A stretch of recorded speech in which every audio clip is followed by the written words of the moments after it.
నా పేరు ఎం శ్రీనివాస్ కుమార్, వ్యాపారి, సామాజికవేత్త. ప్రజాస్వామ్య భారతదేశంలో ప్రజల తీర్పుకు అనుగుణంగా ప్రభుత్వ నిర్మాణం జరగాలి. అందుకుగాను ఆ దిశగా ఇండియా కూటములు ఆ దిశగా ప్రయాణం చేయాలని సూచిస్తూ, ప్రజాస్వామ్య ప్రభుత్వ నిర్మాణంలో ఈ కూటములు కేంద్రంలో ప్రభుత్వం ఏర్పాటు చేయుట కొరకు ఎలాంటి ప్రయోజనాలను వారి ప్రయోజనాలను ఆశించకుండా, ముఖ్యంగా ప్రజల ప్రయోజనాలు, దేశ ప్రయోజనాలను దృష్టిలో ఉంచుకొని కేంద్రంలో ప్రభుత్వ నిర్మాణం జరగాలి. ఆ దిశగా వారు ప్రజలైతే ఏ తీర్పునైతే ఇచ్చారో దాన్ని గౌరవిస్తూ ముందుకు సాగాలి. కానీ పార్టీ ప్రయోజనాలు, వారి హోదా, వారి శాఖల పరమైనటువంటి పంపిణీ ఆ విధంగా జరగకుండా ప్రజాస్వామ్యయుతంగా ప్రభుత్వ నిర్మాణం జరగాలని మీ ద్వారా ఇండియా కూటమిని మరియు ఎన్డీఏ కూటమిని నేను కోరుచున్నాను. మరీ ముఖ్యంగా ఎవరి స్వార్థం కొరకు కానీ, పార్టీ ప్రయోజనాల కోసం కాకుండా మరీ ముఖ్యంగా వ్యక్తిగత స్వార్థం కొరకు ప్రభుత్వ నిర్మాణంలో ఆ దిశగా వారు ఎలాంటి అవకాశం లేకుండా నిష్పక్షపాతంగా ప్రజలు దేశ ప్రయోజనాల దృష్ట్యానే ప్రజాస్వామ్యయుతంగా ప్రభుత్వ నిర్మాణానికి భాగస్వాములు కావాలి. తద్వారా నిజమైన ప్రజాస్వామ్యయుతమైన ప్రభుత్వం ఏర్పడి ప్రజలకు మేలు జరుగుతుంది.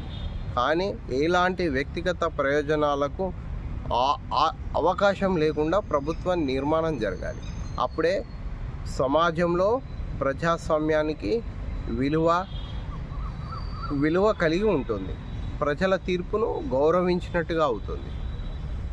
మరీ ముఖ్యంగా కేంద్ర ప్రభుత్వ నిర్మాణంలో పార్టీలన్నీ తమ కూటములు సరి అయిన విధంగా అర్హత కలిగినటువంటి వ్యక్తులను ప్రభుత్వ నిర్మాణంలో క్యాబినెట్లో తీసుకోవాలి.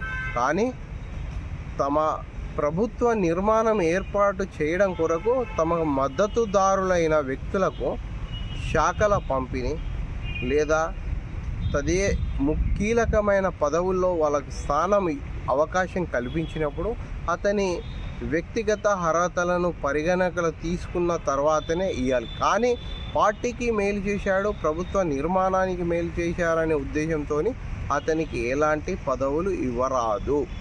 అక్కడి కూటమి కానీ, ఇండియా కూటమి కానీ ఎలాంటి పార్టీ ప్రయోజనాలకు, వ్యక్తిగత ప్రయోజనాలకు అవకాశం లేకుండా నిష్పక్షపాతంగా ప్రజాస్వామ్యయుత పరిపాలన కొరకు ప్రభుత్వ నిర్మాణంలో భాగస్వాములవుతూ కావాలని నేను కోరుచున్నాను.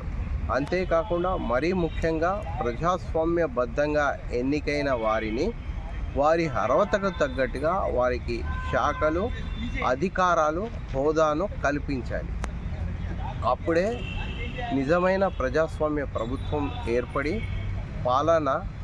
సుపరిపాలనను ప్రజలకు అందించిన వాళ్ళం జరుగుతుంది.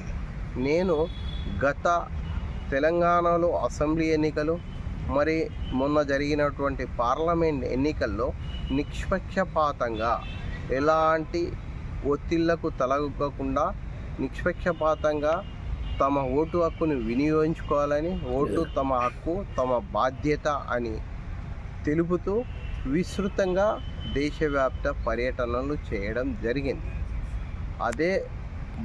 అదే విధంగా ప్రజలందరూ తమ ఓటు హక్కును వినియోగించుకొని వారి యొక్క తీర్పును ఎలక్షన్ కమిషన్కు అందించడం జరిగింది.